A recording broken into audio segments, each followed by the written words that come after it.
আমি আদিত্য। সরলার চোখে প্রথম যে আলোটা দেখেছিলাম তা প্রেম ছিল না, তা ছিল অজানা মাটির গন্ধে ভেজে থাকা এক মোহ,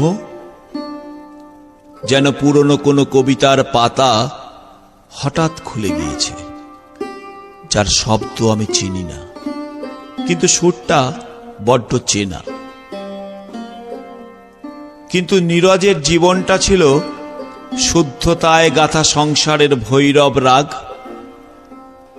ঋষভ আর ধৈবতের মিলনে এক নিঃশব্দ প্রতীক্ষা, যার প্রতিটি ভোর আমার নাম ধরে জেগেছে, যার প্রতিটি রাত্রি আমার পাশে নিঃশব্দে ঘুমিয়েছে।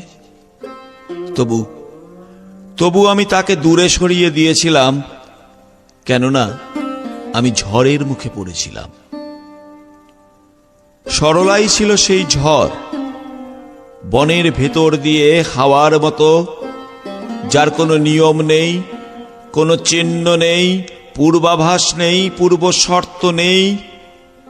তার হাসি ছিল বুনো ফুলের মতো, তাকে ছুতে গিয়ে আমি দহন হয়েছিলাম, ভেবেছিলাম প্রেম, কিন্তু আদতে সেটা ছিল না। ছিল এক অভিমানী পুরুষের ক্লান্ত সংসার থেকে সরে যাওয়ার ছুতো।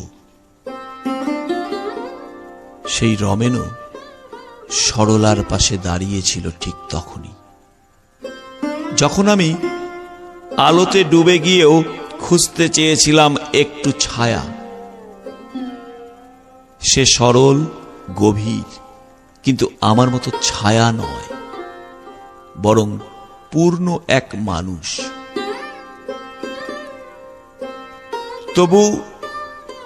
তবু আজ আমি বসে আছি মালঞ্চের ধারে।